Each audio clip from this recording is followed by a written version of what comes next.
During a Millionaire'S party, a boy with cerebral palsy tried to warn about a real danger. Ignored by the elite, it was a poor girl who deciphered its silent cry. The truth, once revealed, shocked everyone. Before listening to this incredible story, don't forget to subscribe to the channel for more exciting tales. The gardens of the Allianz mansion gleamed under the summer sun. Sophisticated floral arrangements, impeccable linen tablecloths, and sparkling crystals on tables set across the lawn heralded yet another of the parties that made the capital's high society yearn for an invitation. Marco Allianz, a real estate businessman, watched with satisfaction the nearly 100 guests circulating through the space, while his wife Chiara, his second after a discreet divorce, smiled with studied perfection, like the impeccable hostess she had learned to be. In a shady corner of the garden, partially hidden by an arrangement of rare orchids, sat Raphael, Marco's 6-year-old son with his first wife, Olivia. Seated in his adapted wheelchair, the boy seemed restless. His dark eyes darted frantically, fixed on the pool, while his arms made involuntary movements. When he managed to make a few louder sounds, one of the nannies quickly approached, adjusting the blanket over his knees. "Everything's fine, Raphael. Everything's fine," he whispered mechanically while checking his watch. His shift would end in less than an hour. Chiara observed the scene from afar and approached with measured steps, always maintaining the polite smile she wore as armor. "Is there a problem?" he asked the nanny without actually looking at his stepson. "The boy is a little restless today.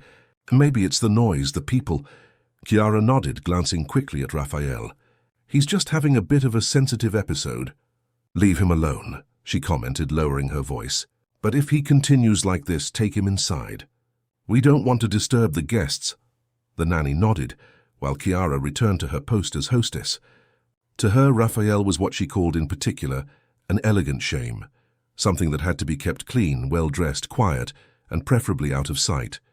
In her social circle, she often referred to her stepson with studied phrases. "He's an angel. He lives in his own little world." On the other side of the garden, a girl of about 14 watched everything attentively. Helena, the gardener Victor's daughter, shouldn't have been there. Her father was working on maintaining the arrangements during the event, and she had received express orders to remain at the back of the property. But the teenager, thin and with dark hair always tied in a simple braid, had taken advantage of the employee's distraction to approach. Her goal was simple: to get some of the elaborate canapés that were left on the trays before they were thrown away. Helena had strategically positioned herself behind a marble sculpture when she noticed something strange. The boy in the wheelchair seemed increasingly agitated. Unlike the adults around her, Helena didn't look away. There was something about that agitation that didn't seem random. The boy was pointing, or trying to point, insistently toward the pool, making increasingly loud sounds.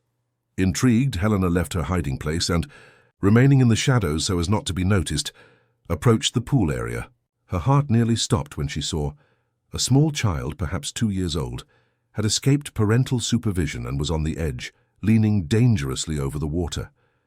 In a moment of paralyzing horror, Helena saw the child slip and fall into the pool with a muffled thud, drowned out by the ambient noise of the party. "Help! There's a child in the pool," Helena shouted, abandoning any pretense of discretion. Panic set in instantly.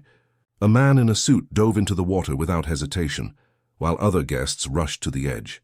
A woman, who Helena later discovered was a doctor, began first aid procedures as soon as the child was pulled out. Long, tense minutes followed until the little girl began to cry, the most welcome sound anyone could have wished to hear at that moment. When the situation stabilized and the child was taken inside the house with her parents, Helena found herself surrounded by questioning stares. After all, who was this unknown girl who had alerted everyone? "Do you work here?" Chiara asked in an icy voice, examining the teenager's simple clothes.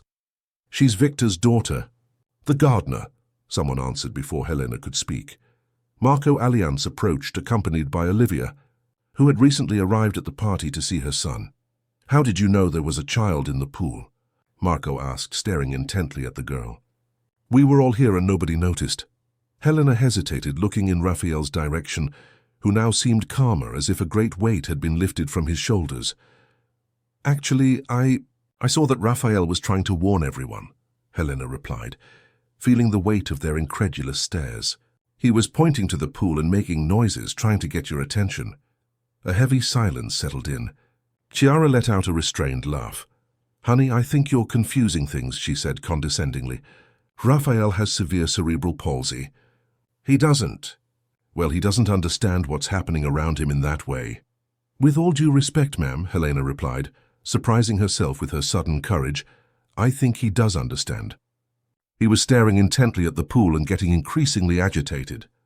He was trying to warn you all. Olivia, Raphael's mother, stepped forward, a strange glint in her eyes. How can you be so sure of that? She asked, her voice a mixture of hope and skepticism. Because, Helena replied simply, he stopped trying to scream the exact moment I started running towards the pool. Marco and Olivia exchanged a meaningful look, while Chiara maintained her polite smile, now visibly tense. I think we need to talk about this more, Marco said finally. Please meet us in the main house office in half an hour. As the guests slowly resumed their conversations and the music started playing again, Helena remained where she was, watching Raphael from a distance. For a brief moment their eyes met, and she could have sworn she saw a smile form on the boy's lips, not an involuntary movement, but something deliberate and grateful. Marco Allianz's office exuded power and tradition. Dark wood bookcases housed books that seemed never to have been opened, trophies from successful deals, and photographs strategically positioned to tell the success story the family wished to project. Helena, seated on the edge of a caramel leather armchair, felt like an intruder in that universe. Her restless fingers repeatedly smoothed the worn fabric of her jeans. Marco occupied the imposing chair behind the desk, while Olivia stood near the window, her gaze alternating between the garden outside and the young woman's face. Chiara had positioned herself elegantly on a side sofa, her legs crossed in impeccable posture. The palpable tension in the air was occasionally broken by the ticking of the antique clock above the fireplace. So, Marco began, leaning forward, can you believe my son was trying to warn you about the child in the pool? Helena nodded, maintaining a steady gaze despite her nervousness. Yes, sir. He was trying to communicate something urgent. I'm sure of it. And how exactly did you interpret that? Chiara asked, her tone a mixture of curiosity and skepticism. As far as I know, you've never had significant contact with Raphael before. Not directly, Helena admitted. But I always observe him when I'm here with my father. She hesitated, searching for the right words. He observes everything attentively. His eyes follow people, and today the way he tried to move in his chair, how his eyes repeatedly fixed on the pool. It wasn't random. Olivia approached, her face betraying conflicting emotions. The doctors have always told us that Raphael has severe cognitive limitations, that he lives, as Chiara often says, in his own world. With all due respect, Helena replied, gathering her courage, I think he is very much present in this world. He just can't communicate in the way we expect. A silence hung over the room. Marco exchanged glances with Olivia, a silent communication that Helena couldn't decipher. Chiara maintained a polite smile, but her fingers drummed discreetly on the arm of the sofa, revealing her impatience. What do you usually do when you're not? Watching my son? Marco finally asked. I study in the morning at the neighborhood public school and help my father in the afternoon. Sometimes I babysit for families in the neighborhood on weekends, Helena replied, not understanding the change of subject. Marco stood up and walked to the window. I have a proposition for you, he said after a few moments of reflection. I'd like to hire you as Raphael's companion during the afternoons this summer. Not a nanny or nurse. We have professionals for that. But someone who can try to communicate with him in the way you seem capable of. Helena's eyes widened in surprise at the offer. Me? But I have no training for that. Perhaps that's exactly why, Olivia interjected, a new glimmer of hope in her eyes. Perhaps it's because you see him as a person, not as a diagnosis. Chiara stood up gracefully, but her smile didn't reach her eyes. Marco, don't you think this decision is a bit hasty? The girl isn't qualified, and entrusting our Raphael to someone without adequate training. She won't replace the nurse, Marco clarified. She'll just be a different kind of company for him. A new approach. Turning to Helena, he added, we'll pay well, of course, And if it doesn't work out, there's no commitment to continue. Helena thought of her father, of the financial difficulties they faced, of the overdue bills she had seen on the table, in the small cabin where they lived at the back of the property. Money would make a difference, but there was something more, something in Raphael's gaze that had touched her deeply. "I accept," he replied firmly. "When do I start?" "Tomorrow," Marco replied. "At 1 o'clock in the afternoon. Anna, the nurse, will be there to supervise, but we want you to try to establish some kind of communication with Raphael, in whatever way you think is best." Upon leaving the office, Helena found her father in the garden, gathering the last decorations from the party that had ended abruptly after the incident. Victor listened to the proposal with a mixture of pride and concern. "Are you sure about that, daughter? These high society circles, they're not for people like us. They live in a different world." "I'm sure, father," Helena replied, observing the illuminated mansion against the darkening sky. "Besides, it's not about them. It's about Raphael." The next morning, Helena woke up early, nervous about her first day. She chose her best clothes, still too simple for the standards of the mansion, and braided her hair with extra care. She spent the morning restless, unable to concentrate on her usual tasks. Promptly at 1 o'clock in the afternoon, she presented herself at the service entrance of the mansion. The housekeeper, who had always treated her with distant cordiality, led her to Raphael's room on the second floor, a space that looked more like a hospital environment than a child's room. Walls in neutral tones, functional and aseptic furniture, medical equipment discreetly positioned. The only concession to childhood was a small teddy bear on the perfectly made bed. Raphael was sitting in his chair by the window, with Anna, the nurse, arranging medications on a nearby tray. The older woman gave Helena an evaluating and clearly disapproving look. "This is the boy's new companion," the housekeeper announced before leaving. "From Raphael," Helena corrected automatically. "I'm Raphael's companion." Anna raised her eyebrows. Dr. Luca Muller, the neurologist, left specific instructions regarding the patient's routine. "We shouldn't create unrealistic expectations about his condition or ability to interact." Helena approached the wheelchair, crouching down to Raphael's eye level. "Hi, Raphael, my name is Helena. I'm Victor's daughter, the gardener. I'll be spending my afternoons with you from today onwards. Is that all right with you?" The boy's eyes, which had been wandering around the room, fixed on hers. Something in his face seemed to light up, as if an internal switch had been flipped. "He can't answer questions," Anna informed her in a monotone voice, checking her wristwatch. "Time for his medication. After that, he usually stays in bed for a few hours." "Could he stay in the chair a little longer?" Helena asked. "I'd like to read something to him." Anna hesitated, clearly uncomfortable with the change in routine. 15 minutes, she finally conceded. No more than that. When the nurse left to fetch water, Helena took out a book she had brought in her worn backpack, a story about a misunderstood girl who discovers she has special powers. Sitting next to Raphael, she began to read aloud, modulating her voice to bring the characters to life. To her surprise, Raphael remained completely focused.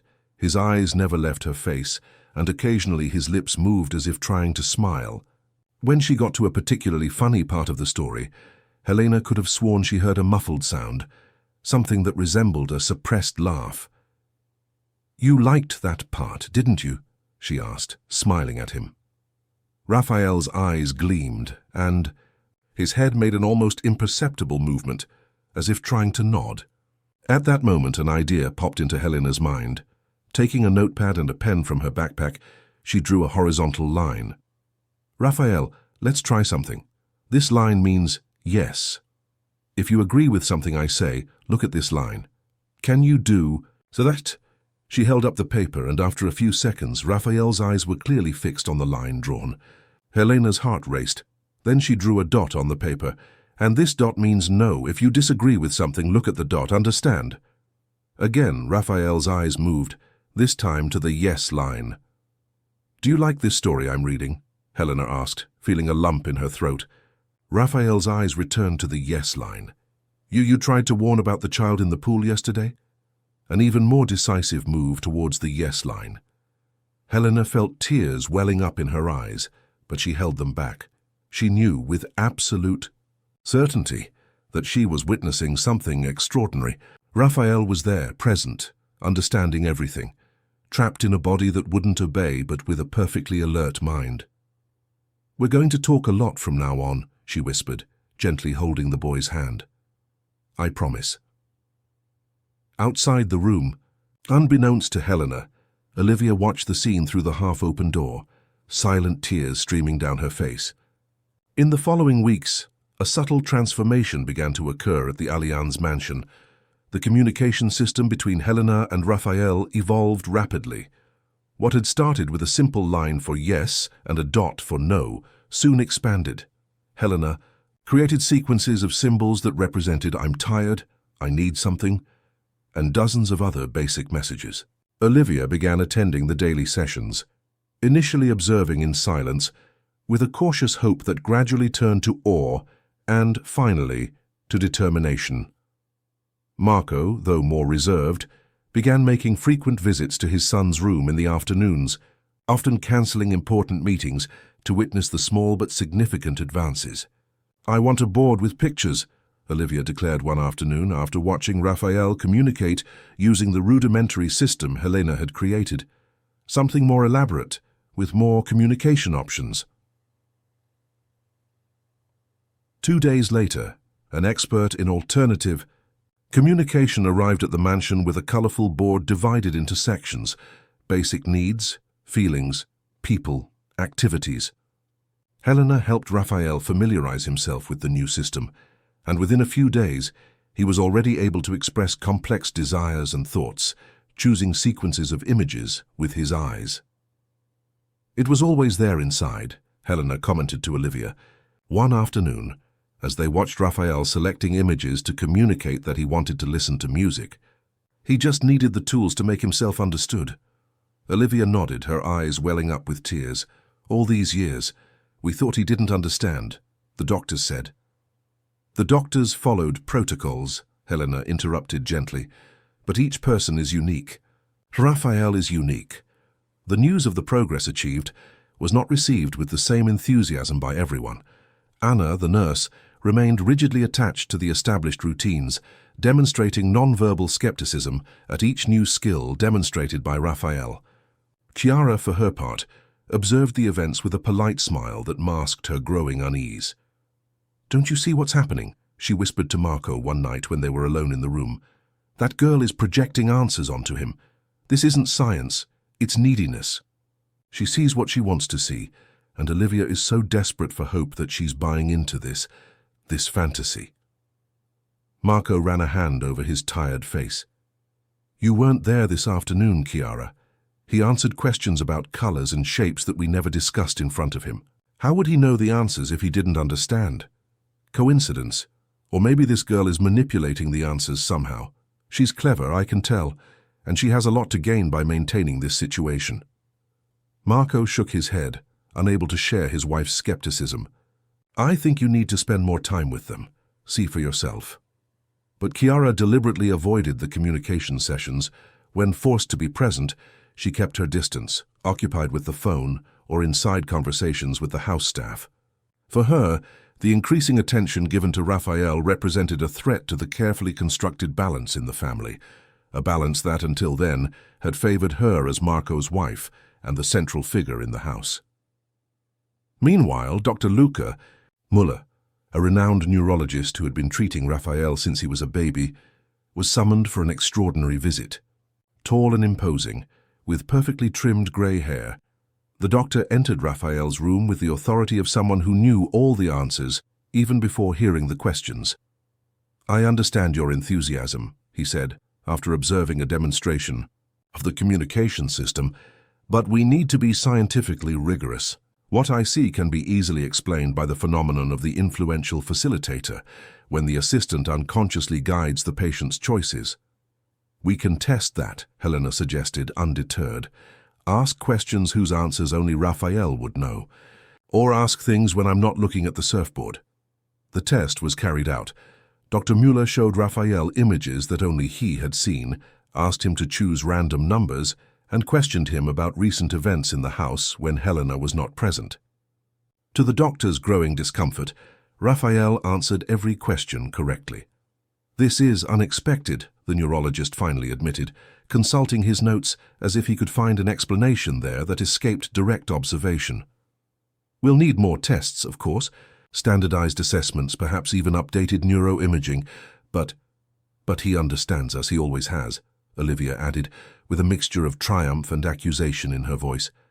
The doctor nodded, removing his glasses to compulsively clean them. "It seems we have a case of atypical locked-in syndrome. The mind is intact, but severely compromised motor control prevents conventional communication. It's rare in children with cerebral palsy, but not impossible." That medical confirmation, however, reluctant, sparked a revolution in the Allianz mansion. Raphael's hospital room began to transform. The neutral walls gave way to space-themed wallpaper, chosen by Raphael himself through the communication board.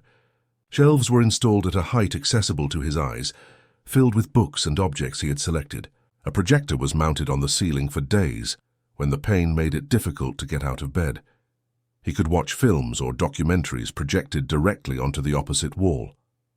Energized by his son's rediscovery, Marco hired a team specializing in assistive technology.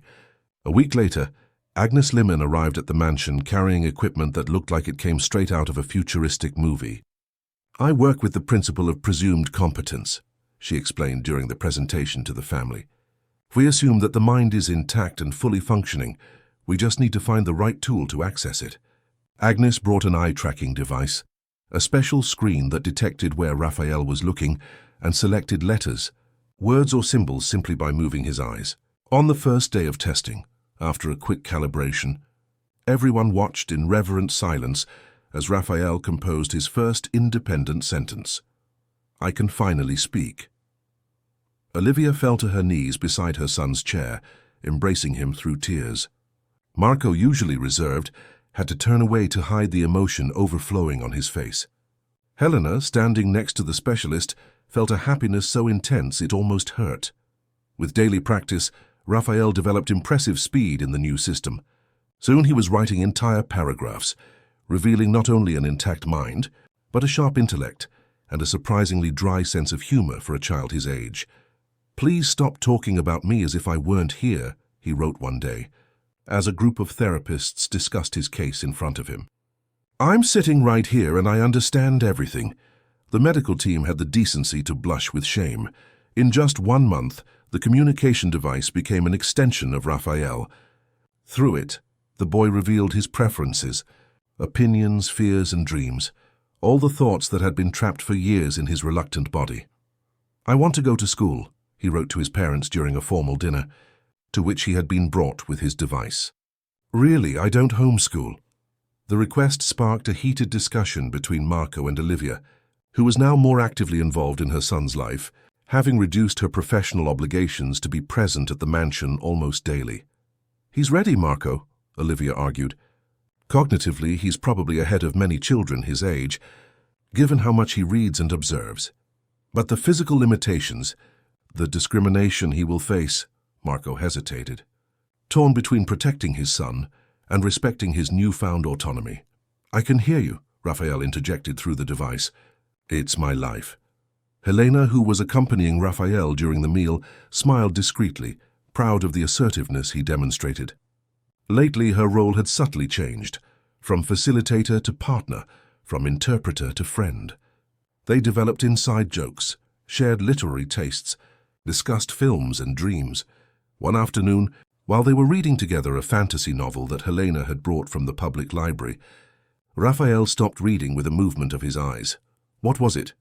Helena asked, marking the page with her finger. "I want to write my own story," he replied through the device.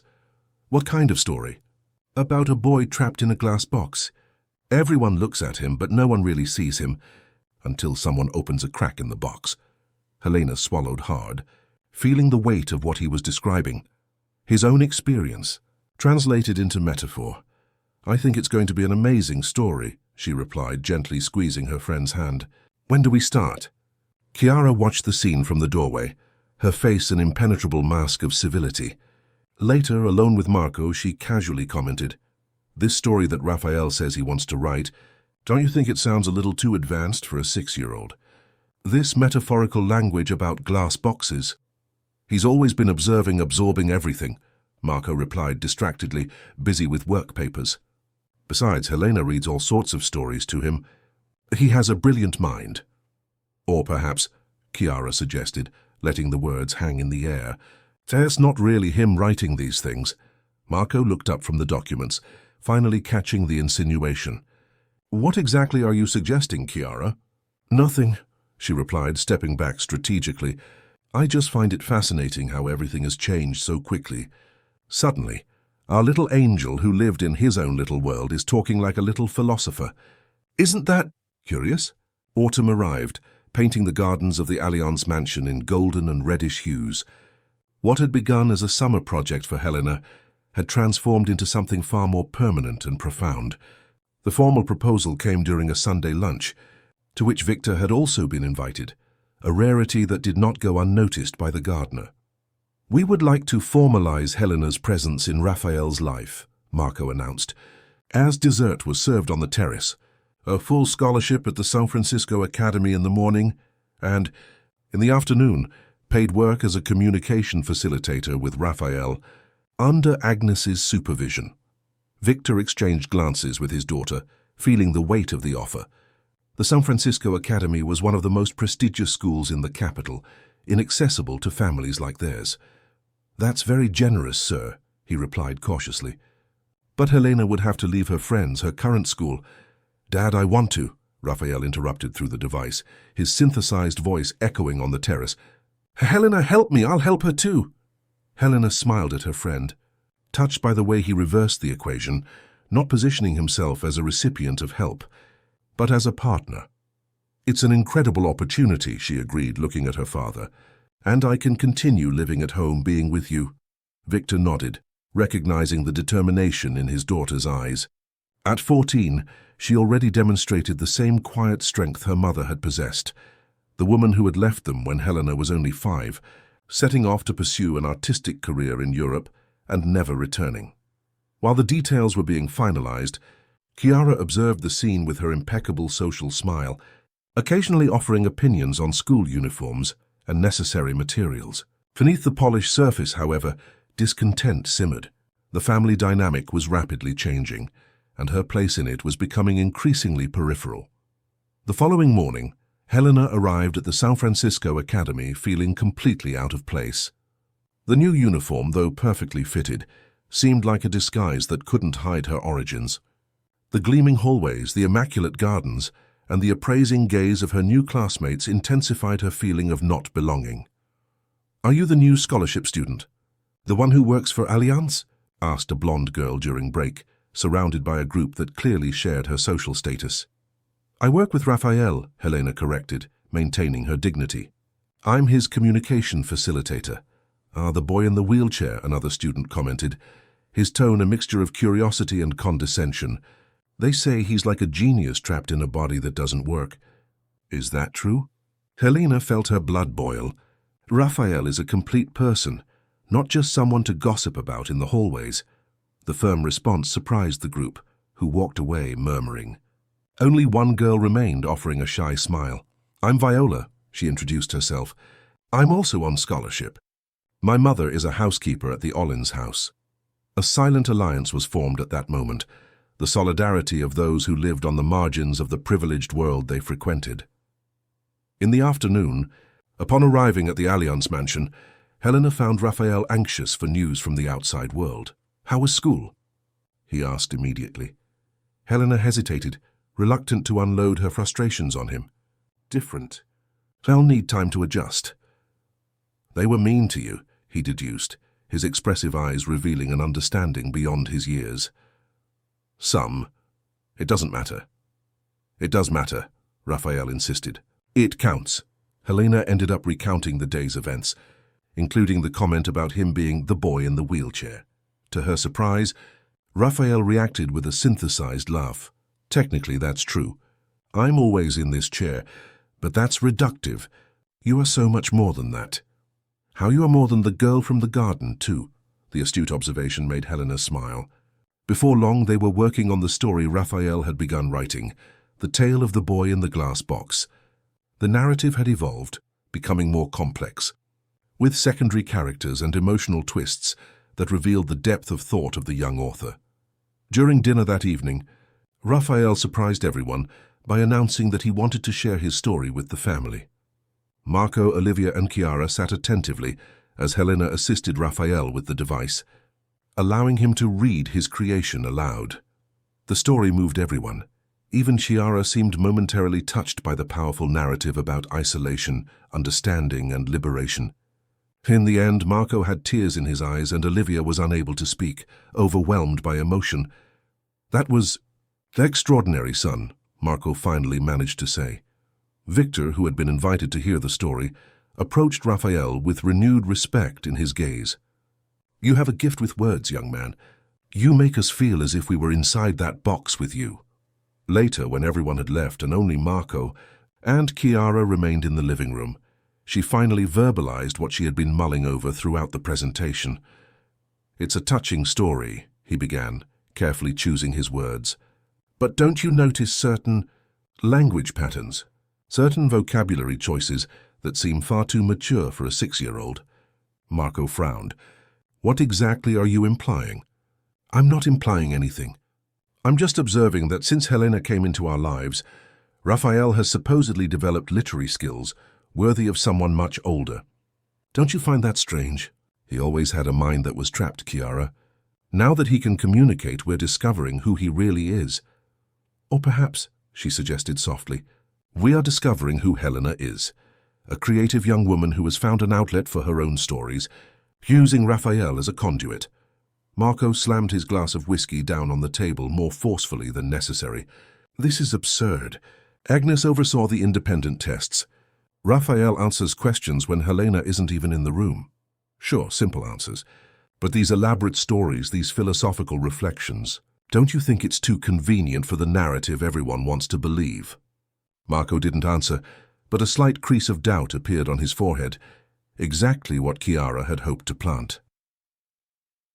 The following morning, Helena arrived at the mansion earlier than usual. She had had a restless night, disturbed by nightmares in which she lost herself in the endless corridors of the San Francisco Academy, while whispering voices accused her of being an imposter. As she entered through the garden, she noticed Victor conversing in a low voice with another employee, a man she recognized as the administrator of Marco's properties. Her father looked tense, his shoulders hunched in a way she knew well. It was his posture when facing problems. Seeing her, Victor forced a smile that didn't reach his tired eyes. "Everything all right, Dad?" Helena asked, approaching him. "Everything's fine, daughter, just work issues." He glanced at the manager, who nodded briefly before walking away. Helena wanted to insist, but her father's look indicated that this was not the right moment. With latent concern, she went to the mansion, finding Raphael in his room, already positioned in front of the communication device. "You look different today," he remarked as soon as she entered. Helena smiled, still impressed by her friend's perspicacity. In just a few months of effective communication, Raphael had developed a keen sensitivity to emotional states, perhaps the result of years of silently observing the world around him. "I'm worried about my father. He seemed to be having some kind of problem with the property manager." Raphael remained quiet for a few moments, his eyes moving in a way that Helena recognized as deep reflection. Finally, he began to write. "I need to tell you something. I overheard a conversation between Chiara and the administrator. She wanted to fire her father and bring her nephew in." Helena felt her blood run cold. "When was this?" "Before you started here, when you saved a child in the pool. And what happened? Why wasn't my father fired?" "My father intervened. He said the gardener would stay." Helena processed the information, several pieces falling into place in her mind. The insinuations from her classmates at school about her father, almost losing his job before the miracle, Chiara's initial resistance to hiring her. Victor's worried look that morning. "Why didn't you tell me before?" "I was afraid that he would think I was only here because of that." "So what? Because you saw me when no one else did." "So they kept your father." Helena felt tears welling in her eyes, a confusing mix of gratitude, indignation, and doubt taking hold of her. Are you telling me they only kept my father employed because of what happened to you? As charity? No, my father values good work, but Chiara wanted changes, more control. The sound of footsteps in the hallway interrupted the conversation. Chiara appeared in the doorway, elegant as always in a grey silk ensemble that accentuated her slender figure. Her sharp eyes detected the tension in the room. Is everything all right here? He asked with feigned casualness. Yes, ma'am, Helena replied, quickly wiping away a stubborn tear. We were just discussing the next chapter in Raphael's story. Chiara entered the room, her expensive perfume filling the air. She glanced at the screen of her device, where the previous conversation had been deleted. That's great. I hope it's as impressive as what we heard last night. His soft tone carried a subtext that Helena noticed. Marco was so proud. He thinks Raphael could be the next great Brazilian writer. At such a young age, imagine. His eyes fixed on Helena with unsettling intensity. It's fascinating how certain abilities flourish when they find the right catalyst. Isn't it, Helena? The insinuation was clear. Chiara suspected that Helena was the true author of the stories attributed to Raphael. The silent accusation hung in the air, heavy and suffocating. Raphael has a lot to say, Helena replied firmly. He just needed someone to listen to him. Of course, Chiara agreed, with a smile that didn't reach her calculating eyes. We all need someone who will truly listen to us. When Chiara finally left, Helena felt as if the oxygen had returned to the room. She looked at Raphael, whose eyes conveyed an understanding beyond his years. She doesn't believe it, he wrote. She never believed it. It doesn't matter, Helena replied, trying to sound more confident than she felt. What matters is that you know the truth. I know the truth. Your parents are starting to know it too. Raphael nodded in his subtle way, an almost imperceptible movement, but one that Helena had learned to recognize. Then he began to write again, his intense eyes focused on the screen. We need to prove it to everyone.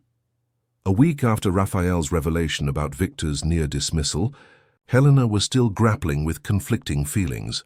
Her mornings at the San Francisco Academy had become exercises in silent resistance. Although Viola offered sincere friendship, most of her classmates alternated between polite indifference and veiled hostility. I heard you live in a little house at the back of the Allianz property, commented Theo, one of the richest boys in school during a lab class. It must be convenient to always be around to help Raphael with his miraculous stories. Helena remained focused on the chemistry experiment, determined not to fuel any provocations. But Theo didn't give up. They say his father almost fired your father before you became the family's savior. Perfect timing, right? The pipette in Helena's hand trembled slightly. How did he know that? Who else knew? My father's work has never been in question, she finally replied, keeping her voice low. He's the best gardener in the region. The Allianz gardens are renowned because of him. Theo laughed, a calculated sound meant to attract attention. Of course. And you're just an ordinary girl who happened to discover that a mute boy was a genius trapped in a broken body. What an inspiring story. Anger boiled in Helena's stomach, but before she could respond, the teacher approached to check on the experiment's progress. At the end of class, Viola caught up with her in the hallway. Don't pay any attention to Theo, she advised, adjusting the heavy backpack on her shoulder. He's jealous because his uncle was passed over for the position of administrator of the Allianz properties. It's all politics with these families. Helena stopped abruptly. His uncle? Chiara's nephew, who was going to replace my father, is Theo's uncle? Viola's eyes widened, realizing she had revealed something Helena didn't know. I thought you knew. Chiara is Theo's aunt by marriage. Her brother is married to Theo's mother's sister. These wealthy families are all interconnected. Connections formed quickly in Helena's mind. It wasn't just a matter of Chiara wanting control. It was a web of favors and family alliances. Theo's hostility wasn't a coincidence. It was personal. That afternoon, upon arriving at the Allianz mansion, Helena was determined not to let the insinuations affect her relationship with Raphael. She found him in the garden, accompanied by Agnes, who was adjusting a new communication device, smaller, faster, and with extended battery life. He's progressing so rapidly that we need technology that can keep up with his pace, Agnes explained, smiling at Helena. This model allows Raphael to type at almost the speed of a regular typist. Raphael demonstrated the new equipment, his eyes moving with impressive precision between the virtual letters. Helena is sad today. Not sad, she corrected, forcing a smile. Just thoughtful. Little liar. The response provoked genuine laughter, momentarily relieving the tension Helena was carrying. Agnes said goodbye, leaving the two friends alone under the pleasant shade of an ancient fig tree. Tell me what happened, Raphael insisted when the specialist was out of sight.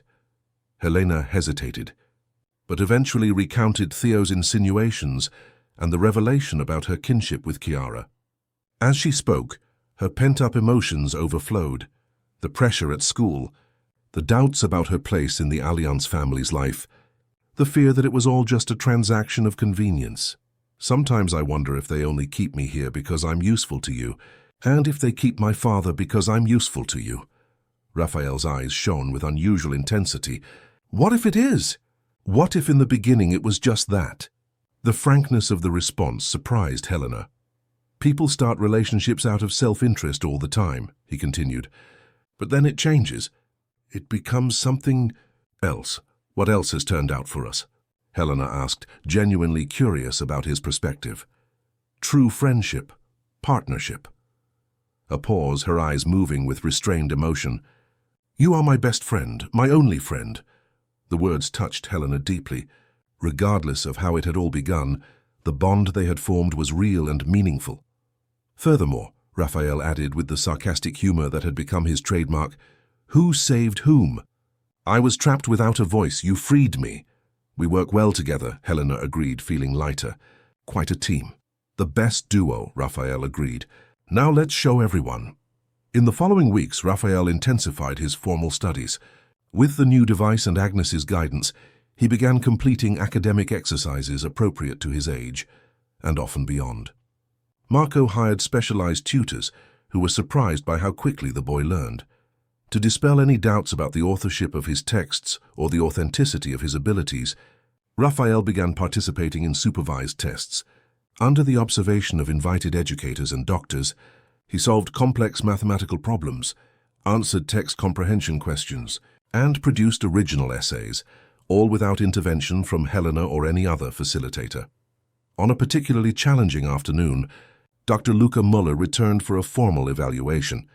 The doctor, now more humbled after his initial conclusions had been challenged, presented an advanced mathematical problem, suitable for high school students. I believe this is beyond your current level, Raphael, commented the neurologist, but I'd like to see how you approach the challenge. To everyone's astonishment, including Helena's, Raphael solved the problem in a matter of minutes, explaining his reasoning step by step through the device. Extraordinary, murmured Dr. Muller, completely reassessing his previous conclusions. We are dealing with a mind that is not only functional, but exceptionally gifted. Success in the tests reinforced the trust between Raphael and Helena, momentarily dispelling the doubts sown by Theo and Chiara's insinuations. However, a new tension arose from an unexpected source. Anna, the nurse who still oversaw Raphael's daily medical care, was becoming increasingly hostile to the changes in routine. Trained in the old school of caregiving, she viewed with suspicion the growing autonomy granted to the boy. The patient needs structure and consistency, she often argued with Olivia, when the latter authorized changes to medication schedules to accommodate study sessions. These constant adjustments compromised the treatment. One morning, Helena arrived at the mansion earlier than usual. As she approached Raphael's room, she heard raised voices. Standing in the half-open doorway, she witnessed a disturbing scene. Anna was deliberately positioning the communication device out of Raphael's line of sight, while he frantically tried to indicate something with his eyes. First your medication, then the technology, the nurse said in an authoritative tone. Those are the rules. They always have been.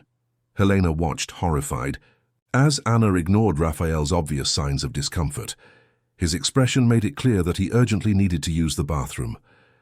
He's trying to say something important, Helena interjected, entering the room without announcing herself. Anna turned around, surprised and annoyed. We're in the middle of a medical procedure. This isn't the time for your creative interpretations. He needs to go to the bathroom, Helena stated confidently, moving closer to reposition the device within Raphael's reach. How could you know that? Anna challenged. As soon as he had access to the device, Raphael immediately confirmed, bathroom urgent. The incident was reported to Agnes, who in turn informed Marco and Olivia. A discreet investigation revealed a disturbing pattern. Anna frequently sabotaged Raphael's attempts at communication, especially when other adults were not present. She would position the device out of reach, turn it off claiming maintenance during critical times, and frequently dismissed Raphael's messages as probably manipulated by the girl. The confrontation took place in Marco's office. Anna, Agnes, and Olivia were present when the nurse was questioned about her behavior. I have 30 years of experience with patients like Raphael, Anna defended herself indignantly. I've seen many passing fads in medicine. Facilitation, assistive communication. In a few years, everyone will realize it was just suggestion and projection. We're not talking about passing fads, Agnes replied firmly. Raphael has repeatedly demonstrated his cognitive abilities in controlled tests. Why is it so difficult to accept that we were all wrong about him? Because it's too convenient, Anna exclaimed. A wealthy family desperate for a miracle. A poor girl needing opportunities. A young doctor building a reputation with sensational cases. Everyone has something to gain from this fantasy. A heavy silence followed the accusations. Marco finally stood up, his face a mask of restraint. Your services are no longer needed. Anna, you will receive a generous severance package, but you must leave this house today. Anna's dismissal triggered the first direct confrontation between Marco and Chiara since the beginning of the transformation in Raphael's life. It was a hasty decision. Chiara argued that evening, elegantly settled in her favorite armchair in the living room. Anna had been with us for years. She knew Raphael's medical routine better than anyone. She was actively sabotaging his progress, Marco replied, pouring himself a drink. Or perhaps he was protecting him from false hopes, Chiara retorted. This house has become an emotional testing ground. Everyone clinging to any sign that confirms what they desperately want to believe. Marco stared at his wife, something subtly shifting in his gaze. And what do you so desperately want to believe, Chiara? That my son is an empty shell? That he's better off when he's quiet and out of sight? The question hit Chiara like a slap in the face. Her aristocratic face stiffened, but she maintained her impeccable composure. I want to believe that we're being reasonable, he replied with controlled coldness. That we're not being manipulated by a clever teenager who found a way to improve her situation. You've already seen the tests. You've already seen Raphael answer questions when Helena isn't even present. Simple answers, yes. Not those elaborate stories, those philosophical reflections that magically appear when she's around. Marco shook his head, tired of his wife's persistent skepticism. Raphael is finally finding his voice, Chiara. Why is that so threatening to you? The question remained unanswered, hanging in the air between them like a growing chasm.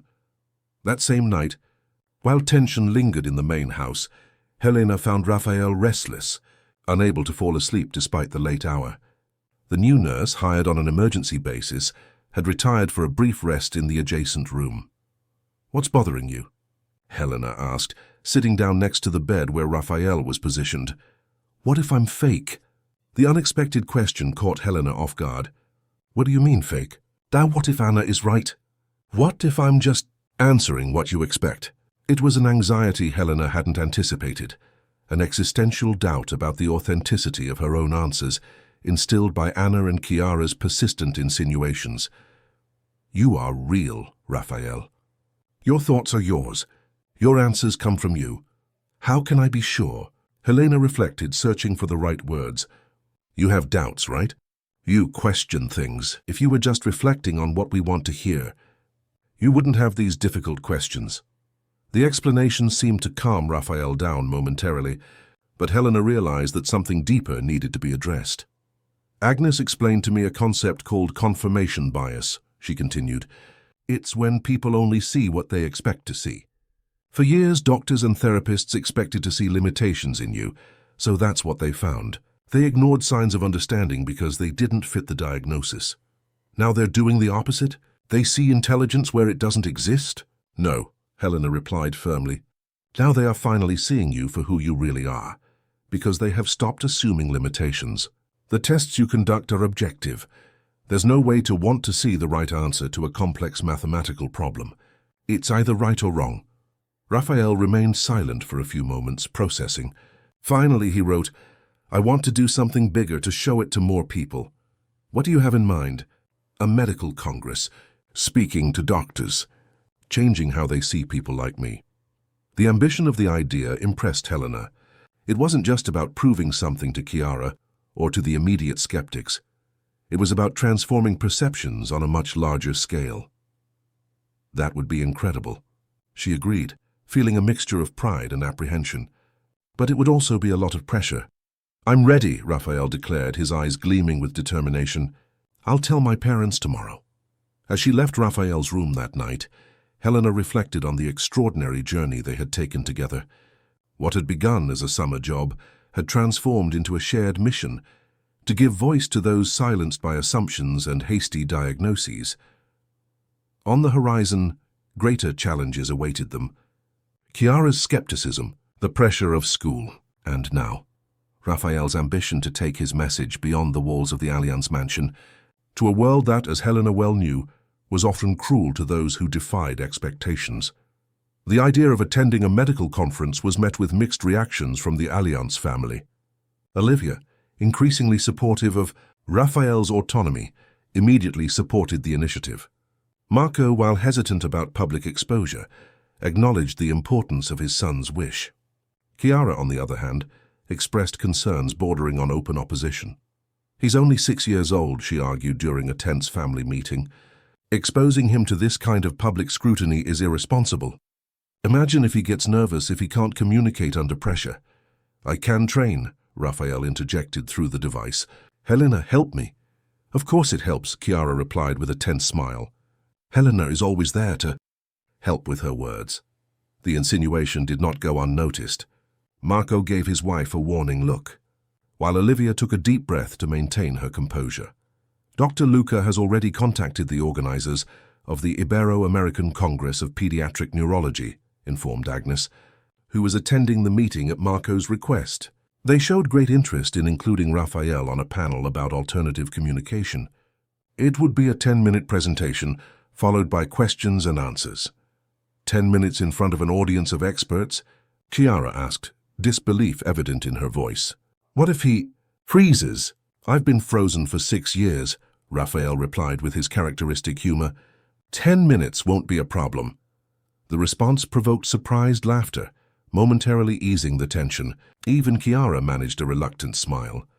The Congress will be in 3 months in the coastal capital, Agnes continued. We would have enough time for proper preparation, and I will be present throughout the presentation to offer technical support. Raphael can stay at my apartment, Olivia offered. There's just a few blocks from the convention center. Marco nodded slowly. It seems it's decided then. If that's what Raphael wants, we'll support him. Chiara remained silent, but her gaze clearly communicated that she considered it a mistake. When everyone had dispersed, she took Marco's arm, keeping it behind his back. This could be humiliating for him, she said quietly. For all of us. Or it could be transformative, Marco replied, gently letting go. We need to give him the chance to find out. In the days that followed, Helena and Raphael began working on the presentation. The proposed title, Beyond Silence, Assuming Competence in Nonverbal Patients, had been Raphael's idea, as had the main topics he wanted to address. I want to talk about medical bias, he explained to Helena during one of their planning sessions. How tests depend on motor responses that I can't give. Helena nodded, taking notes while Raphael elaborated on his central argument. Many nonverbal patients were wrongly diagnosed with cognitive deficits because assessment methods relied on physical abilities they did not possess. Without alternative means of communication, their minds remained prisoners of uncooperative bodies.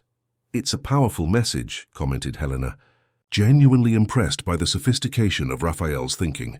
You are challenging years of established medical practice. I'm not the first, but I need to add my voice. One night, while they were working late in Raphael's room, an unexpected storm broke over the region. Lightning lit up the sky, followed by deafening thunder that made the mansion's windows vibrate. When she finally said goodbye, Helena found Marco in the hallway talking on the phone with a worried expression. "Is your cabin all right?" he asked as soon as he hung up, noticing the girl's presence. "Like this?" "The storm. There was flooding in the low-lying areas of the property. I sent Felipe, the security guard, to check it out, but he couldn't get there. Access is blocked by a fallen tree." Helena felt her heart race. The small cabin where she lived with her father was located in the lowest part of the property, near a stream that usually overflowed during heavy rains. "I need to go home," she said, heading quickly for the stairs. "Impossible," Marco replied, following her. "The roads are impassable, and I'm not going to let you walk around the property in this weather." "But my father, Victor, is fine." He managed to turn it on before the power went out. He was trying to save what he could, but water was already coming in through the threshold. Helena stopped, feeling powerless. The cabin contained everything they owned, the few mementos of her mother, the books she had collected since childhood, the old guitar her father used to play on summer nights. "You'll stay here tonight," Marco decided. "I have enough guest rooms, and tomorrow we'll assess the damage." The damage, as they discovered the following morning, was considerable. The cabin, built decades earlier with simple materials, had not withstood the fury of the storm well. The roof of one of the rooms had partially collapsed. The walls showed damp patches rising from the floor, and many of Helena and Victor's personal belongings were soaked beyond repair. "This is going to take weeks to fix," Victor muttered, examining the rubble of his home with a defeated expression. Marco, who had accompanied father and daughter on the inspection, made a quick assessment of the structure. "I don't think it's worth repairing, Victor. The foundation is compromised. We need to rebuild." "Rebuild," Victor repeated, surprised. "I'm not in a position to do that, sir." "The cabin is part of the property," Marco replied.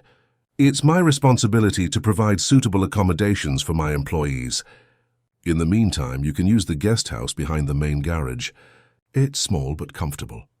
The generosity left Victor speechless. Helena, rummaging through the rubble to salvage what she could, felt conflicting emotions, gratitude for the offer, but also a growing unease about the dependence that was becoming established. The Allianz family already paid for her schooling, her job, and now they would provide a roof over their heads. That evening, when they were finally settled into the guest house, a modest structure, yet infinitely more comfortable than the old cabin, Helena noticed her father sitting on the porch, gazing at the lights of the main mansion with a distant expression. "What are you thinking about, Dad?" she asked, sitting down next to him. Victor sighed, running a hand through his grey hair. "Look how life turns, daughter. I've always strived to maintain our independence, to owe no one more than my honest work. And now," he gestured toward the guest house, "we're completely at their mercy."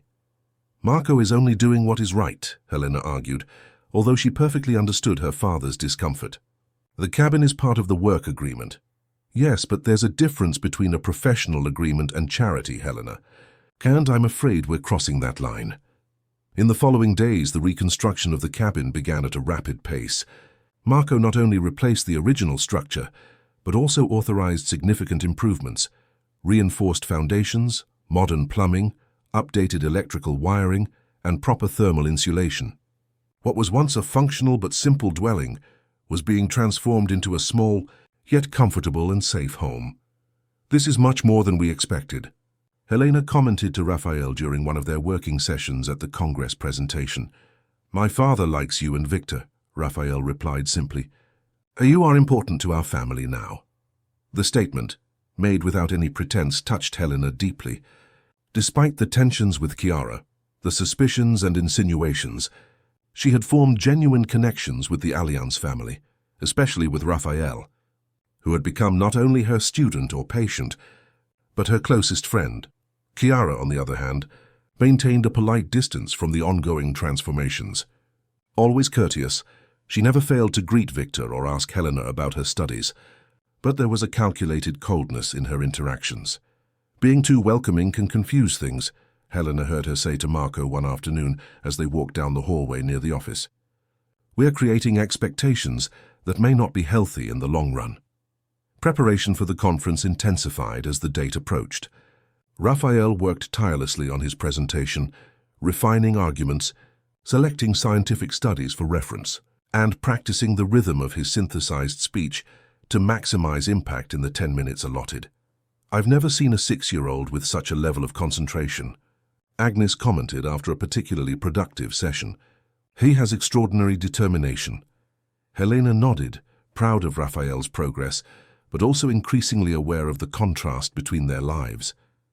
While she divided her time between the elite school, where she never felt completely accepted, and the Alliance mansion, Raphael was about to speak to hundreds of renowned experts, potentially influencing medical protocols on an international scale. A week before the trip to the Congress, Chiara invited Helena for tea on the terrace, a surprising invitation that the girl accepted cautiously. Elegantly dressed as always, Chiara served tea in delicate porcelain cups before addressing the matter that had clearly motivated her to organize the meeting. "Helena, I want you to know that despite our differences of opinion, I recognize how much you have helped Raphael," she began, her tone carefully modulated. "He is happier, more engaged." "Thank you," Helena replied, uncertain about the direction the conversation should take. "Raphael is extraordinary.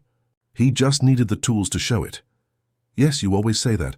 Chiara smiled, a gesture that didn't reach her calculating eyes. "And now he's going to present it at the Congress. A big step. He's ready. We worked hard on the presentation. I'm sure of it. You two are practically inseparable." Chiara paused, taking a sip of tea before continuing. "It makes me think about the future, actually." "Your future, specifically?" Helena felt a familiar tension settle in her shoulders. "What do you mean?" "Well, you're clearly a talented young woman. Intelligent, insightful. You have a bright future ahead of you." Chiara placed the cup on the saucer with studied precision. "But I wonder if this current arrangement is really the best for your development." "Working with Raphael, you mean?" "Exactly. Don't get me wrong, you did wonders with him. But how long should this continue? A year? 5, 10? At some point, you'll need to go your own way. Build your own life." Helena frowned, realizing the underlying strategy. "I don't see my work with Raphael as an impediment to my future." "On the contrary." Of course, Chiara agreed quickly. "It's just that different opportunities may arise. Opportunities that you might not be considering because you're so involved here." "What kind of opportunities?" Chiara leaned forward slightly, lowering her voice as if sharing a valuable confidence. "For example, there was an interesting position at my brother's company in the countryside. He manages a network of private schools and recently mentioned that they are looking for young talent for a development program. With proper recommendations, I'm sure your father could get an excellent position there as well." "Something more. Administrative, not gardening." The purpose of the conversation became crystal clear. Chiara was offering to get rid of them, Helena and Victor, with a package attractive enough not to look like an expulsion. "It's very kind of you to think of us," Helena replied, keeping her voice steady despite her growing indignation. "But we're happy here. My father loves his work, and I greatly value my partnership with Raphael." "Of course," Chiara smiled, leaning back. "It was just an idea. Something to consider in the future, perhaps. After all, nothing lasts forever, does it? At some point, Raphael will need other kinds of support, trained specialists, certified therapists. When that moment comes, I'm sure he'll make it clear," Helena replied, standing up. "Raphael is very good at communicating his needs now." Leaving the terrace, Helena felt a renewed determination. Chiara's attempts to separate her from Raphael only solidified her resolve to support him on his journey, especially now, on the eve of his first major step into the world beyond the Alliance mansion. That night, during her final preparation session before the trip, Helena didn't mention the meeting with Chiara. Instead, they focused on the final adjustments to the presentation, simulating difficult questions that might arise from an audience of skeptical experts. "I'm nervous," Raphael admitted when they finished. "What if they don't believe me?" "Some won't believe it," Helena replied honestly.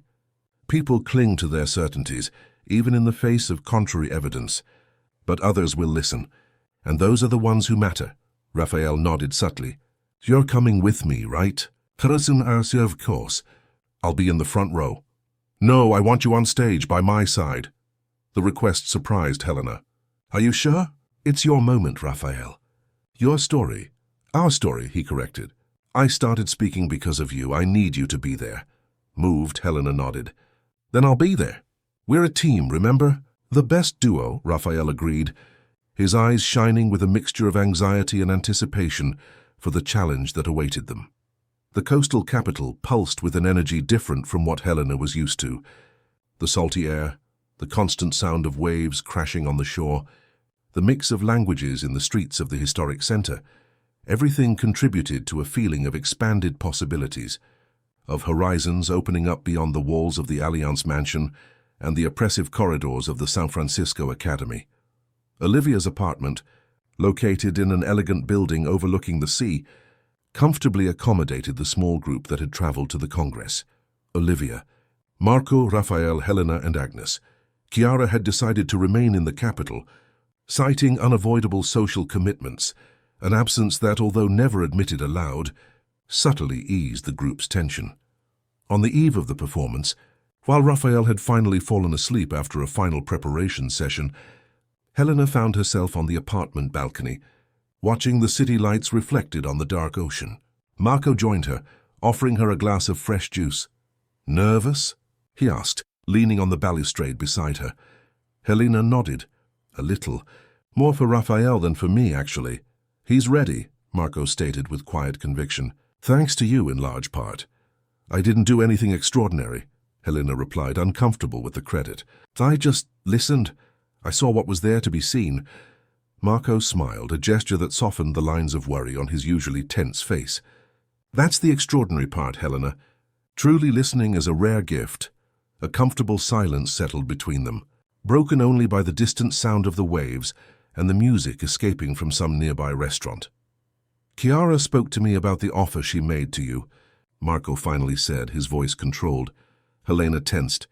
"I'm sorry if I caused any trouble between you two." "I didn't mean to." "There's no need to apologize," he interrupted gently. "Chiara and I have different perspectives on many things lately. But I want you to know that your place with us, yours and your father's, is not in question. Not unless you both wish to leave." "We don't want to," Helena replied simply. Marco nodded, satisfied. "Good. Now I should rest. Tomorrow will be a great day." And it was indeed a monumental day. The Ibero-American Congress of Pediatric Neurology occupied the entire Seaside Convention Center. Hundreds of doctors, therapists, and researchers circulated through the wide corridors, participating in simultaneous lectures, panel discussions, and case study presentations. The session where Raphael would present Advances in Alternative Communication for Nonverbal Patients was scheduled for the main auditorium at 2 o'clock in the afternoon. When they arrived at the venue, Helena felt her stomach clench at the sight of the size of the space. Approximately 300 chairs, almost all occupied. Raphael, positioned in his adapted wheelchair with the communication device attached to the special support, displayed an outward calmness that contrasted with the nervousness he had confessed to Helena during the preparations. "How are you feeling?" she asked, crouching down to be at his eye level. "Ready," he replied through the device. "Let's change some minds today." The panel moderator, an internationally renowned Argentinian neurologist, briefly introduced each participant. When it was Raphael's turn, his introduction was noticeably more detailed. Clearly, the presence of a 6-year-old speaker had generated considerable curiosity among the experts. And finally, we have a truly extraordinary presentation. Raphael Allianz, diagnosed with severe cerebral palsy at 8 months old, accompanied by Helena Carmen, his communication facilitator, will share with us his personal journey and the insights it offers for our clinical practice. A murmur ran through the auditorium as Raphael was positioned at the center of the stage, with Helena discreetly beside him. Some faces in the audience displayed obvious skepticism, others genuine curiosity. "Good afternoon, everyone," began the synthesized voice from the device operated by Raphael's precise eye movements. "My name is Raphael Allianz. I am 6 years old, and until 8 months ago, everyone believed that I didn't understand the world around me." The silence in the auditorium became palpable. The clarity of the message, the carefully planned structure of the presentation, none of it matched the expectations many had of such a young child, much less a child with severe disabilities. In the following 10 minutes, Raphael presented his personal story and the broader medical implications of his experience. He explained how conventional intelligence and comprehension tests systematically fail with patients who have significant motor limitations. He described the frustration of understanding everything but being unable to communicate that understanding. And he proposed a fundamental principle: competence should be presumed, not discarded, when assessment tools are inadequate. "How many more like me are trapped in bodies that don't obey?" he questioned in conclusion. "How many minds are screaming in silence, waiting for someone to assume their competence instead of assuming their inability? This is the paradigm that needs to change in pediatric neurology." "Thank you." For a stunning moment, the auditorium remained completely silent. Then one person began to applaud, quickly followed by another and another, until the entire room erupted in applause. Some doctors had risen, offering a standing ovation that brought tears to Marco's eyes in the front row. Olivia, beside him, wept openly, making no attempt to hide her emotion. The question and answer session that followed was as impactful as the presentation itself. The questions, many of them challenging, revealed the persistent skepticism of parts of the medical community. "How can we be sure that these are really his words?" questioned a middle-aged neurologist. "Assisted facilitation has a controversial history in the medical literature. I can answer any question you ask me," Raphael replied without hesitation. "On any topic. No prior preparation needed. Test me." The doctor seemed surprised by the direct answer. "Very well. What is the capital of Canada?" "Ottawa." "Geography questions are easy. Try something more challenging." A wave of laughter swept through the auditorium, dissipating some of the tension. Another doctor, a Brazilian neuropediatrician, raised a more substantive question. "Your condition allows you to have limited control over certain body movements. Why then did conventional motor tests not detect your intact cognitive abilities?" Raphael's response was insightful. "Because these tests depend on consistent and predictable movements. My movements are sporadic, affected by factors such as fatigue, anxiety, and pain. Imagine trying to type with fingers that only occasionally obey your commands. Even if you know exactly what you want to write, the result will seem random to an observer." The explanation, delivered with clinical precision that impressed even the most experienced specialists, generated another round of applause. At the end of the session, several doctors approached Raphael to speak directly with him, treating him not as a medical curiosity or a child to be simplified, but as a colleague who offered valuable perspectives on his own condition. "This was extraordinary," commented Agnes, observing the line forming to speak with Raphael. "Right now, protocols are being questioned by dozens of brilliant minds. Established practices are being re-evaluated. This is just the beginning." Olivia, who hadn't stopped crying since the end of the presentation, approached Helena. "Thank you," she whispered, hugging the girl with genuine emotion. "You gave my son back to me." At dinner that evening, in an elegant restaurant overlooking the ocean, the group celebrated the resounding success of the presentation. Raphael, though visibly tired, remained alert, humorously answering the occasional questions from other patrons who recognized the Congress group. We received 3 invitations for additional lectures, 2 requests to participate in research projects, and a proposal to write an article for the International Journal of Pediatric Neurology, Marco informed him, reviewing the messages on his phone. "Raphael, it seems you've started something much bigger than a 10-minute presentation." "That was the goal," he replied, his eyes gleaming with exhausted satisfaction. During dessert, Marco received a call that made him frown. "It's from home," he commented, moving away from the table to answer it. When he returned a few minutes later, his expression was serious. "There's been a problem with the cabin's reconstruction," he informed her, looking at Helena and then at Olivia. Apparently, during the final inspection, they discovered serious structural problems in the site, not just in the building, but in the soil itself. "Felipe says it will be necessary to completely rethink the project." Helena felt a tightness in her chest.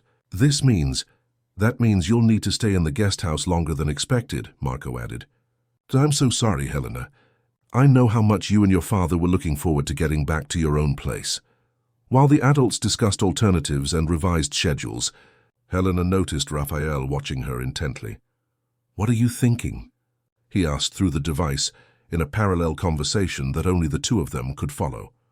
I'm thinking about how everything is changing so quickly, she replied, keeping her voice low. Your life, mine, sometimes it feels like I can barely keep up.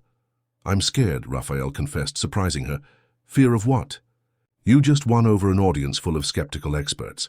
I'm afraid that all of this, the fame, the lectures, the doctors, will distance me from you.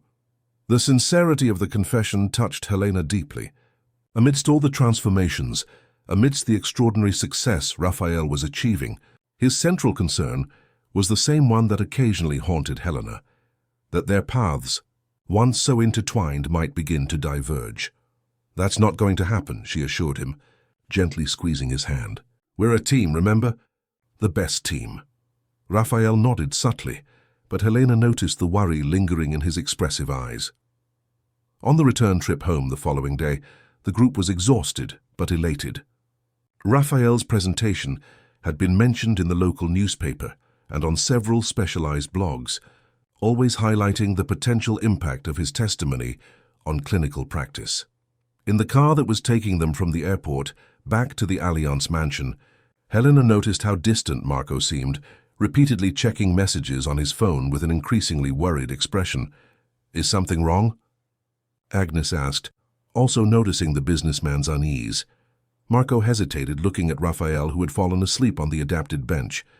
Chiara is unhappy, he finally replied, keeping his voice low. Apparently a journalist got our number and called home, asking questions about Raphael. She wasn't prepared to deal with that.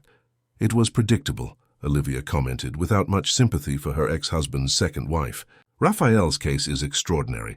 Of course it would attract attention. We need to discuss how to deal with this, Marco replied. How much do we want to expose Raphael? How much does he want to be exposed himself? Helena looked at her sleeping friend, reflecting on the magnitude of the changes underway.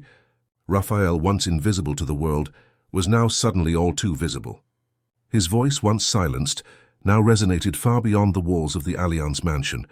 It was liberating but also terrifying. Upon arriving at the mansion, they were greeted by Chiara, impeccable as always in a navy blue dress that contrasted with her fair skin. Her polite smile didn't reach her cold eyes, which assessed the group with a mixture of restrained irritation and resignation. Welcome back, she greeted, formally kissing Marco's cheek. I see the Congress was a resounding success. We've been receiving constant calls.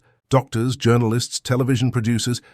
It seems our little Raphael is the new medical sensation.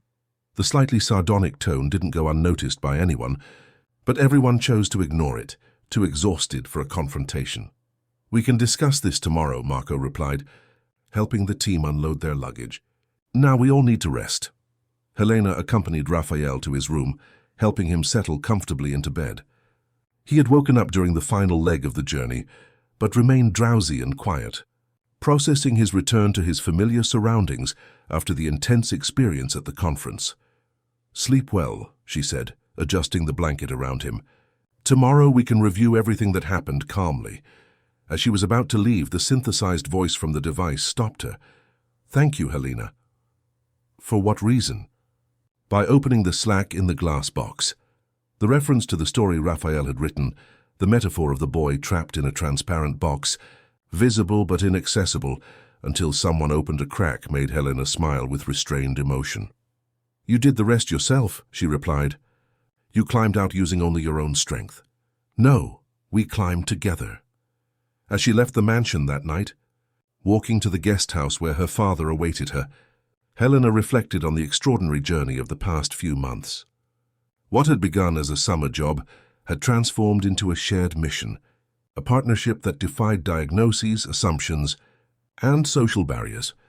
And as the lights of the Allianz mansion twinkled against the night sky, Helena sensed that they were only at the beginning of something much bigger, something that transcended the story of a boy and a girl from different worlds, united by the transformative power of truly listening.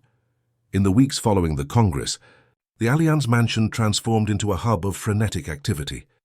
The phone rang constantly with interview requests, invitations to additional speaking engagements, and inquiries from desperate parents who saw in Raphael a beacon of hope for their own nonverbal children.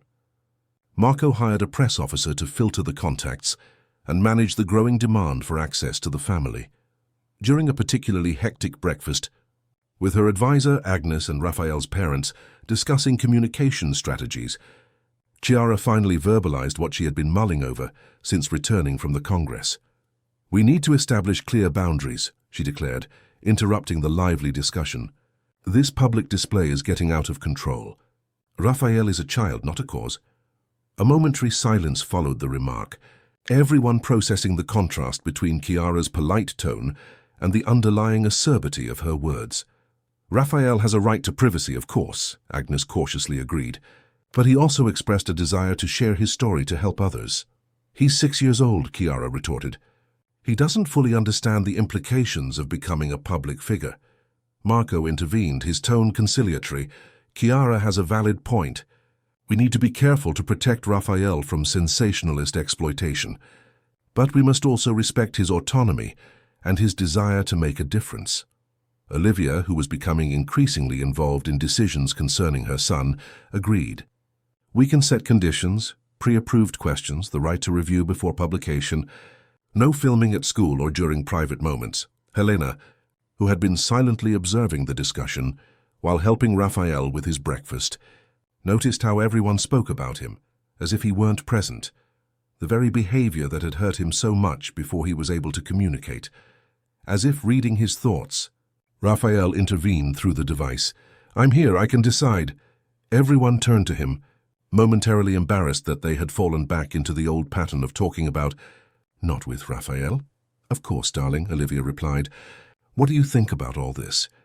About the interviews, the news reports?" "I want to do it, only with conditions. I don't want to become a curiosity. I want to be heard. There's a difference between being heard and being exploited," Chiara argued, addressing Raphael directly for the first time in the discussion. "Do you want to become a celebrity now, is that it?" The condescending tone provoked expressions of discomfort around the table. Raphael, however, responded with the quiet dignity that characterized him. "I want to be heard," he repeated simply, "by doctors who can change protocols, by families who need hope." Helena felt immense pride in her friend. Even in the face of Chiara's persistent skepticism, even exposed to the tension of a family divided over his future, Raphael remained steadfast in his mission, not out of vanity or attention-seeking, but because of the potential impact of his newfound voice. After careful consideration, the family decided to accept the offer of an interview with a high-audience Sunday program. The format would allow for a respectful presentation of Raphael's story, with national reach that could resonate with both the general public and healthcare professionals. Strict conditions were established, including prior approval of the questions and control over the final edit. As preparations for the interview progressed, Helena's school life faced its own complications. Raphael's growing notoriety inevitably affected his standing at the San Francisco Academy. Some colleagues, previously distant or hostile, approached her with renewed curiosity, not for Helena herself, but for the access she provided to the medical sensation appearing in the newspapers. "Is it true that he's going to be on Rose Ollins's show on Sunday?" asked a colleague who had never spoken to Helena before. "My mother watched his lecture online. She was very moved." "We're still finalizing the details," Helena replied politely, uncomfortable with the sudden interest. Viola, her steadfast friend since day one, observed the scene with insight. "Funny how everyone wants to be your friend now," she remarked when they were alone. "Fame is a powerful magnet, even by association." "It's not my fame," Helena corrected. "It's Raphael's story that touches people." "Yes, but you're part of this story. The girl in the garden who saw beyond the wheelchair. There's quite a role." The observation disturbed Helena more than she cared to admit. Was this how people saw her now? As a secondary character in Raphael's inspiring narrative? And why did this bother her so much, when she herself had always insisted that the leading role belonged to him? These reflections accompanied her to the Allianz mansion that afternoon. She found Raphael in the library, working on a new text with Agnes, no longer a fictional story, but a personal account intended for a medical journal that had requested her contribution. "How's it going?" Helena asked, settling into a nearby armchair. "Almost finished," Raphael replied. "Agnes thinks we need to emphasize more the technical aspects of alternative communication." Agnes smiled. "Raphael has a tendency to focus on emotional narratives. We need to balance that with concrete data to impress skeptical doctors. The perfect balance, Helena commented. Heart and brain. When Agnes left to answer a call, Raphael turned his full attention to Helena, his keen eyes immediately detecting that something was bothering her. You look different today. Helena hesitated, unsure about sharing her self-centered concerns when Raphael faced far greater challenges. But honesty had always been the foundation of their friendship. I'm wondering what my place is in all of this, she finally admitted. In the beginning, it was simple. I was her facilitator, her friend. Now you have doctors, specialists, journalists. Everyone wants a piece of your time, a piece of your story. Raphael considered the confession with the seriousness that characterized his reflections. After a few moments, he wrote, "Do you think I'm going to leave you behind?" "Not exactly," Helena replied. "It's more like, maybe you don't need me in the same way anymore. And that's good, it's progress. I'm just trying to figure out how I fit into this new scenario." "You are not a job, you are my friend," Raphael replied with straightforward simplicity. "My best friend." The words echoed what he had said before, but Helena perceived a profound truth in them. Their connection transcended practical functions or assigned roles. It wasn't about necessity, at least not only about that.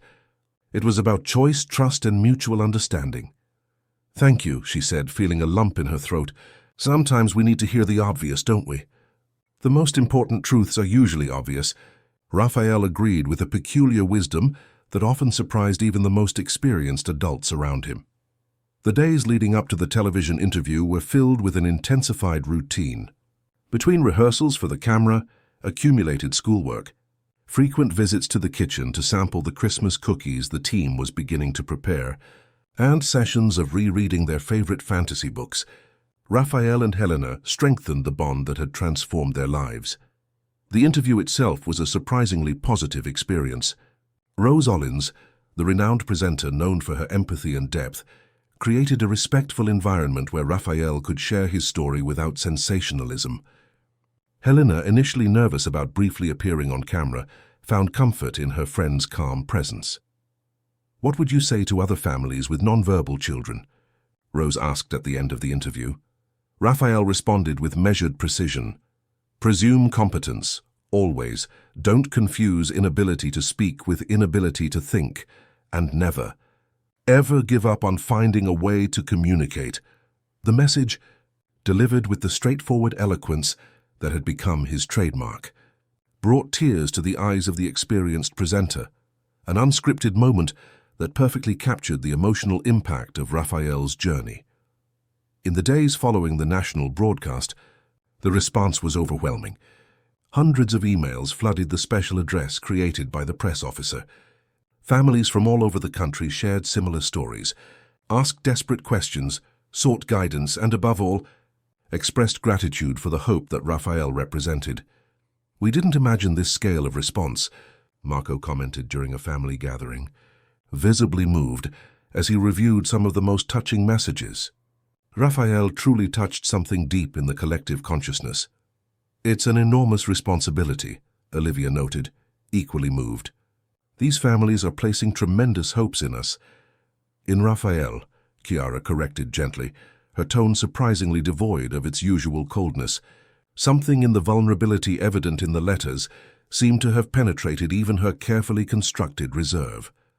Raphael himself, exposed to a careful selection of the most constructive messages, took on the responsibility with impressive seriousness for his age.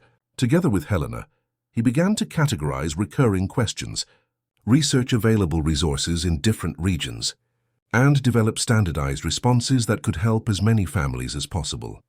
"This is bigger than us," he observed one afternoon while they were working in the library. "We need a more organized structure." "Like a website?" Helena suggested. "Or perhaps a foundation." "Exactly. A resource center. Information, guidance, support." The seed planted in that conversation soon blossomed into a concrete project. Marco, excited by his son's vision, mobilized his legal team to begin the process of establishing a foundation dedicated to promoting alternative communication for nonverbal people. Meanwhile, the reconstruction of Helena and Victor's cabin was finally completed, not on the original site.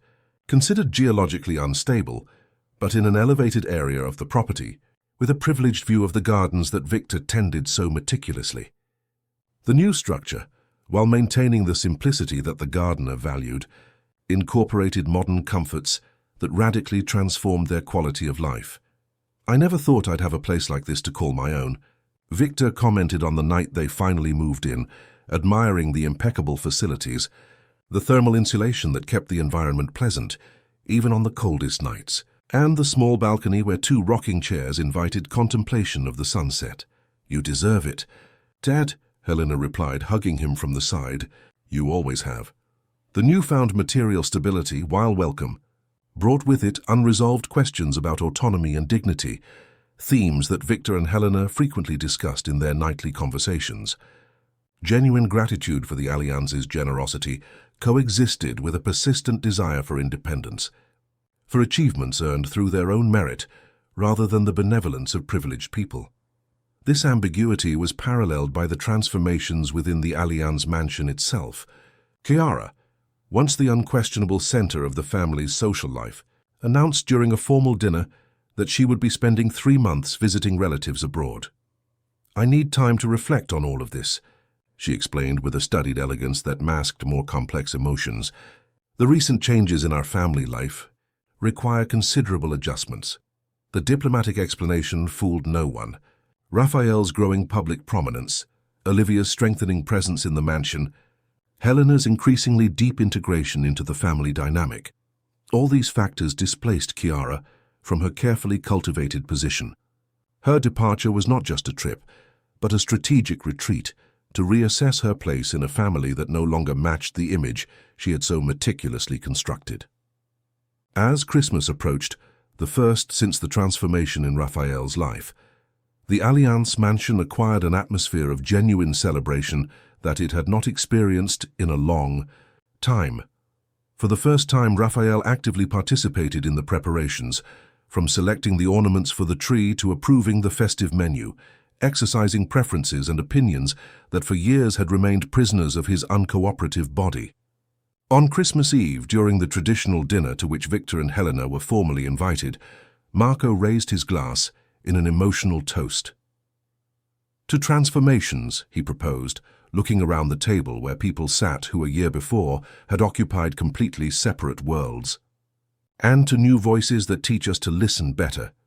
Raphael, positioned in his place of honor, responded to the toast with his own carefully chosen words. "To those who listen, to those who speak, and to those who keep trying, even when no one believes." Helena raised her glass, feeling the significant weight of the moment. A year earlier, she would have been hiding in the gardens, trying to get leftover food from a party she didn't belong at.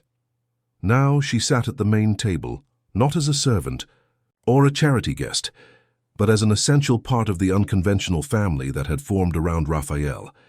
The next day, while the mansion was still asleep, Helena found Raphael already awake in his room, watching the sunrise through the panoramic window.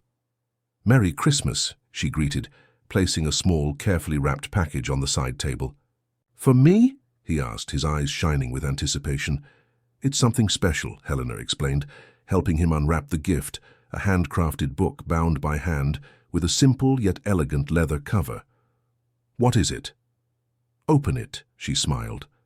The pages, carefully typed and printed, contained Raphael's original story, the tale of the boy in the glass box, now professionally edited and illustrated with subtle drawings that Helena had commissioned from a local artist. On the dedication page, a simple message. "For Raphael, who taught me that listening is the first step towards any transformation," from his friend, Helena. The boy's eyes welled up, an emotional reaction he rarely allowed himself to show. Using the device, he typed with slower movements than usual, as if choosing each word with special care. "The best gift, our story." "I thought it should exist in a permanent form," Helena explained. "One day, who knows, we might be able to publish it to inspire other people, but for now, it's just ours." Raphael nodded, contemplating the pages that materialized their shared journey. "I'm not proud of speaking," he wrote after a few moments. "I'm proud of being heard." The distinction was profound. It wasn't about the mechanics of communication, but about the fundamental recognition of their humanity, of their legitimate presence in the world. "And I'm not charity," Helena replied, perfectly understanding what he meant. "I'm your partner, your friend." "My best friend," Raphael confirmed, with the dry humor that had become his signature. As the house slowly awoke to the Christmas celebrations, the two remained together in comfortable silence, contemplating the extraordinary year that was ending and the challenges that still awaited them. The developing foundation. New medical conferences already scheduled, additional carefully selected interviews, a world that was gradually opening up to possibilities that had previously seemed unthinkable. It would not be an easy path. Skepticism would persist in some medical circles. The San Francisco Academy would continue to be an environment of ambiguous acceptance for Helena. Chiara's temporary absence would eventually end, bringing back unresolved tensions. The complex relationship between dependence and autonomy, between gratitude and dignity, would continue to be negotiated daily. But on that Christmas morning, watching the sun gradually illuminate the immaculate gardens of the Allianz mansion, Helena and Raphael shared a silent certainty. Together, they had rewritten a story that seemed destined for a single, sad ending. They weren't celebrating a miracle or a cure, concepts they both rejected, because of their implication that Raphael needed to be fixed to have value. Instead, they were celebrating a fundamental principle that now guided their shared mission. Competence should be presumed, not dismissed. And the first step to any true transformation is for someone to truly listen. Spring arrived with renewed hope at the Allianz mansion. 6 months had passed since that transformative Christmas, and the seeds planted during the winter were beginning to blossom into concrete achievements. The Allianz Foundation for Alternative Communication had been officially established, with a board of directors that included Marco, Olivia, Agnes, and, surprisingly, Victor, whose perspective as Helena's father was considered valuable in keeping the organization connected to the realities of ordinary families.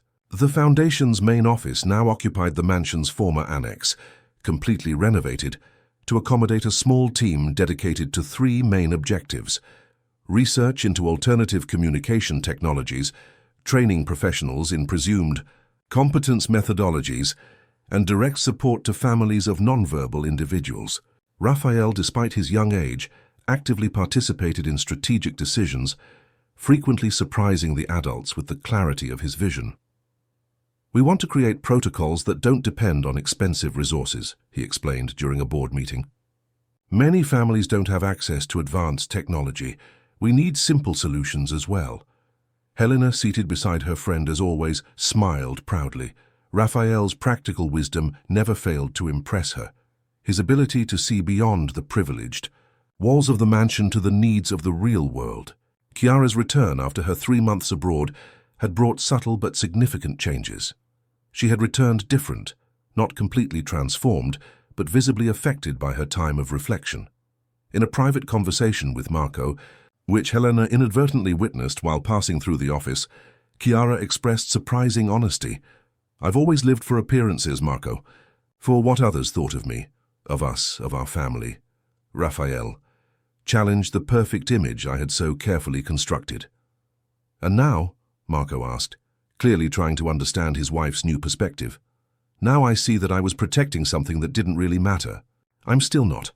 I'm not like Olivia. I don't have that instinctive maternal connection with him. But I want to try to understand, really." That moment of vulnerability marks a new chapter in Chiara's relationship with her family. Although she still maintained her characteristic reserve, she began to participate occasionally in the Foundation's activities, offering her talent for social relations to connect the organization with potential supporters in high society circles. For Raphael, who had just turned 7, life had established a new balance between the extraordinary and the everyday. 3 times a week, he attended classes at a carefully selected inclusive school, where his intelligence was challenged academically while his physical needs were adequately met. In the afternoons, he alternated between therapy sessions, commitments related to the Foundation, and crucially time to simply be a child, reading adventure stories with Helena, watching documentaries about space, or honing his surprising chess skills, played through a program adapted to his communication device. "I never thought I'd have a normal routine," he commented to Helena during a quiet afternoon in the library. "Being treated like any other child is the greatest achievement." Helena, now 15, was facing her own transitions. The San Francisco Academy had become less hostile over time as her work with Raphael gained legitimate recognition. Viola remained her constant friend, while other classmates gradually replaced their initial disdain with reluctant respect. Theo, Chiara's great-nephew, eventually transferred to a boarding school abroad, a change that brought significant relief to Helena's school environment. Her academic horizons were expanding rapidly. Encouraged by Agnes, Helena had begun formally studying the principles of augmentative and alternative communication, demonstrating a natural talent that went beyond her special connection with Raphael. Universities had already been mentioned, with Marco discreetly offering guarantees of financial support for whichever educational path she chose. "You could revolutionize this field," Agnes commented, after observing Helena intuitively developing a new approach to categorizing visual symbols. "You have the practical knowledge combined with an innate sensitivity to unexpressed needs." Helena blushed at such compliments, but secretly she began to envision a professional future where she could help other people like Raphael, not by accident or instinct, but with proper training and deliberate purpose. Victor, observing his daughters flourishing with quiet pride, had found his own equilibrium in the new dynamic. The rebuilt house provided dignity and comfort he had never imagined possible, while his role on the Foundation's board offered a sense of purpose that transcended the meticulous care of the gardens.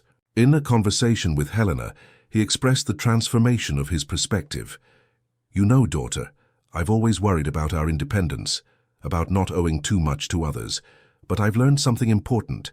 There's a difference between charity and community. One diminishes, the other uplifts. What we've built with Allianz is community." The impact of Raphael's story continued to expand in concentric circles. The article published in the International Journal of Pediatric Neurology generated heated debates in the medical community, with experts divided between enthusiasm for new possibilities and methodological skepticism. 3. University hospitals initiated pilot studies implementing presumption of competence protocols in their assessments of nonverbal patients. 2 families had already reported similar findings. Children previously considered cognitively impaired, revealing intact comprehension and intellect when offered appropriate communication tools. Dr. Luca Muller, initially skeptical, had become a vocal advocate of the approach, publishing a courageous self-critique of his own earlier diagnostic limitations. "We need scientific humility," he declared at an international conference. "The case of Raphael Allianz teaches us that when our assessment tools are inadequate, we should question the tools, not the mind we are trying to assess." On a particularly significant afternoon, as the first autumn leaves began to tinge the gardens of the Allianz mansion, Helena found Raphael contemplating the sky through the panoramic window of his room. She sat silently beside him, respecting his moment of reflection. "I've been thinking," he finally wrote, "about how it all started." "The child in the pool," Helena replied, vividly recalling the day that had changed their lives. "Yes, a terrible moment that changed everything for the better." Helena nodded, appreciating the complex irony of that truth. "Do you think we would have met anyway?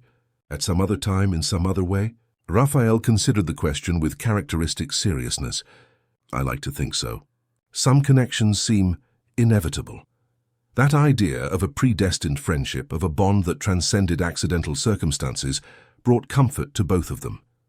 In a world that often devalued people like Raphael and marginalized people like Helena, they had created a space of mutual acceptance and shared growth that defied all expectations. "You know what impresses me most?" Helena asked, gazing at the distant mountains visible through the window. "How a true connection between 2 people can literally change the world." "Not the whole world," Raphael corrected with his characteristic humor. "Just some parts of it, for now." Helena laughed, recognizing both the modesty and the ambition contained in that answer. It was typical of Raphael.